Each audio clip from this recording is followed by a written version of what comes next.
SUV का trend शुरू किया था रेनो डस्टर ने, प्रॉपर 4x4 सही प्राइस में भी, दिखने में भी, लेकिन ना ज़्यादा चल नहीं पाई। उसके बाद अपडेट नहीं करी थी ना कंपनी। कंपनी कहती कि अब करेंगे अपडेट, यानी कि मैं बात कर रहा हूँ निसान की और रेनो की, यानी कि रेनो डस्टर तो आएगी आएगी, निसान भी अपने इसी बेस्ड के ऊपर, क्योंकि दोनों सेम ही आ जाती हैं, कोलैबोरेशन के साथ रहती हैं, तो निसान भी अपनी इसी सेगमेंट की एक एसयूवी निकालेंगे जो कि सेम प्लेटफॉर्म में, जैसे कि फॉक्सवैगन टाइगन स्कोडा की आपको मिल जाती है, कौन सी, कुशाक, उसी तरीके से निसान और रेनो भी अपनी गाड़ियों पे काम कर रहे हैं, एसयूवीज लेके आएंगे Creta Seltos grand Vitara segment में, जिसके बारे में आज मैं बात करने वाला हूँ, उसके इंजन, उसके फीचर्स, उसके प्राइस, उसके लुक्स के बारे में। तो वीडियो को एंड तक देखना आपका काम, मेरा काम सारी इन्फॉर्मेशन देना, और इस तरह की इन्फॉर्मेशन अच्छी लगती है ना तो वीडियो को एंड तक भी देखना और चैनल को सब्सक्राइब करें ना, बिकॉज हम आपके लिए latest car news, car reviews, car comparisons और इस तरह की इंटरनेशनल और लोकल न्यूज़ लेकर आते रहते हैं। So welcome to the car guide, मेरा नाम है ऋषभ और आज हम बात कर रहे हैं रेनो डस्टर और निसान की एसयूवी के बारे में। सबसे पहले सबसे अच्छी चीज़ कि 5 सीटर और 7 सीटर दोनों कॉन्फ़िगरेशंस में आएगी। और सच्ची बताऊं, सबसे ज़्यादा सिमिलैरिटी अगर मैं इस पूरी गाड़ी को, इसके इंजन को, इसके पावर को, इसके डिज़ाइन को, इसके फीचर, इसके प्राइस को देख पा रहा हूँ, तो पूरा पूरा कंपटीशन इसका सिट्रोइन C3 एयर क्रॉस के साथ होता है। रेनो और निसान का प्लान है कि भाई हम तो काइगर और मैग्नाइट की तरह गाड़ी सस्ती लाएंगे, लेकिन फीचर्स पूरे भर भर के लाएंगे। यहाँ पर आपको डस्टर और निसान की जो आएगी, पहले डस्टर डस्टर तो समझ लो, निसान का भी वही है, ठीक है।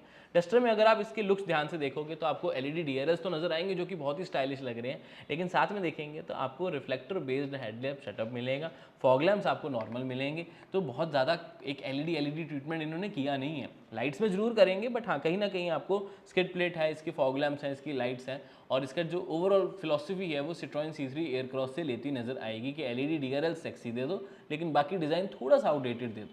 लेकिन फिर भी इसकी वजह से इसकी कॉस्ट काफ़ी मेंटेन रहने वाली है।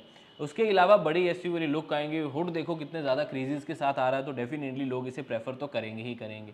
बड़े अलॉय व्हील्स होने के साथ साथ आपको एक बड़ी गाड़ी का फील भी आएगा, और रियर में भी अगर इसका डिज़ाइन देखेंगे तो आपको एक प्रॉपर एसयूवी वाली फील तो आने ही वाली है, ये बात तो पक्की है। अब इस रेनो डस्टर की सबसे अच्छी खास बात ये मुझे लगती है कि यार इसमें वो एसयूवी कैरेक्टर होना चाहिए, होगा मेरे ख्याल से 4x4 प्रॉपर दें, एक ऑप्शन एटलीस्ट हो तो बढ़िया है। बट जिस तरह का ट्रेंड चल रहा है ना, 4x4 चाहिए किसी को, होता नहीं, तो शायद कंपनी कहे हम नहीं दे रहे, हम आपके लिए जैसे फ्रंट व्हील ड्राइव बैक की गाड़ियाँ आ रही हैं इस सेगमेंट की, तो उसी तरीके से आपको डस्टर और निसान की एसयूवी देंगे।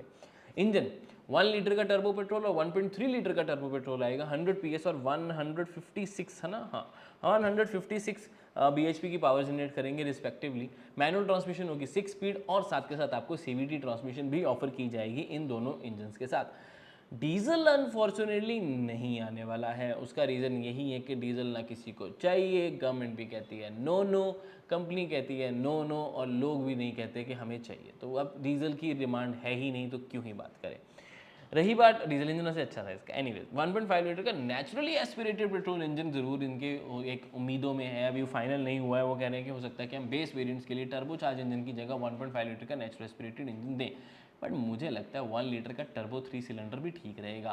प्राइस में जब 1.5 लीटर नेचुरल एस्पिरेटेड होता है और 1 लीटर का टर्बो पेट्रोल होता है, उतना ज़्यादा फर्क पड़ता नहीं, बिकॉज टर्बो की कॉस्ट जितनी ऐड होती है 1 लीटर में, उतना 1.5 लीटर में आपको टैक्सेस ऐड हो जाते हैं ऑलमोस्ट अप्रॉक्सीमेटली। तो मुझे लगता है कि यहाँ तो 1.2 नेचुरल एस्पिरेटेड और 1 लीटर टर्बो हो ना, तो फिर 1.2 सस्ता पड़ता है।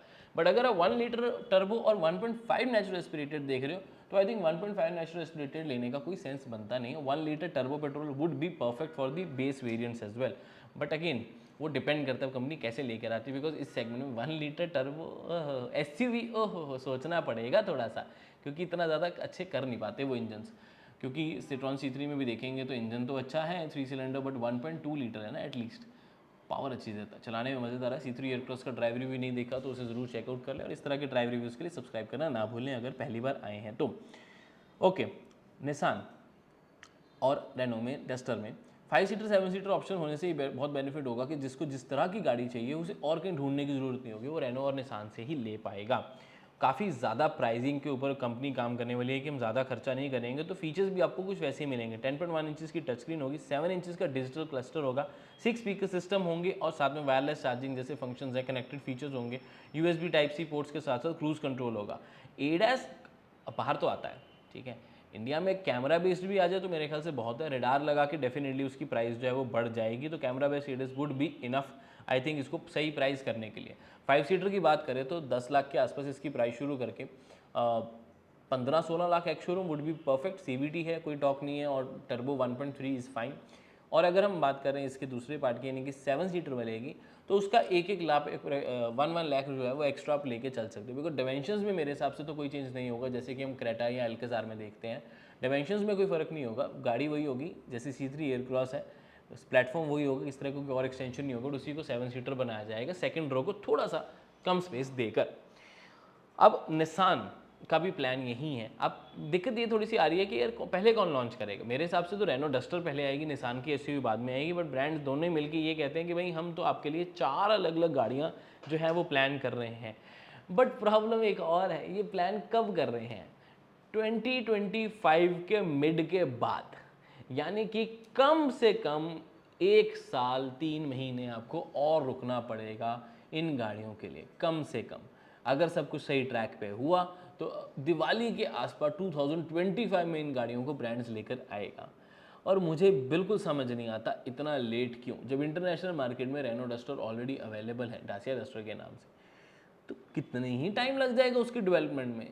इस सेगमेंट में अभी ले आओ, इस साल इस सेगमेंट में सिर्फ और सिर्फ टाटा कर्व है, क्रेटा वगैरह तो फेस लिफ्ट आए थे, न्यू प्रोडक्ट नहीं है। तो मैं कहूँगा इस साल लेकर आओ ना, इस साल आगे इस सेगमेंट का कोई प्रोडक्ट है ही नहीं जो मुझे याद आ रहा। आपको कोई आ रहा तो नीचे कमेंट करके बता सकते हो जो न्यू प्रोडक्ट आ रहा हो। तो क्यों नहीं इस साल, क्यों इतना लेट करना है रेनो निसान, क्यों क्यों क्यों? पैसे हैं आपको, इतने कम भी नहीं है कि आप गाड़ी ना लॉन्च कर सको, ठीक है कि नहीं। एनीवेज, निसान और रेनो की ये रही डस्टर। कैसी लग रही है आपको ये गाड़ी, नीचे कमेंट करके बताएं। आपको क्या लगता है कि ये कैसी आगे चलनी चाहिए, कितनी चलनी चाहिए, किस तरह की इसकी प्राइसिंग रहनी चाहिए, कौन से फीचर्स आप इसमें एक्सपेक्ट करेंगे कि ये तो हों ही हो, तो उसके बारे में ज़रूर बता दें। This was everything regarding these 2 vehicles. उम्मीद है वीडियो अच्छी लगी होगी, यहाँ तक देख ही लिया तो लाइक शेयर सब्सक्राइब करना ना भूलें। और इस तरह की लेटेस्ट कार न्यूज़ के लिए क्या करना है, फॉलो करना है और सब्सक्राइब करना है। Take care, love you guys, bye bye.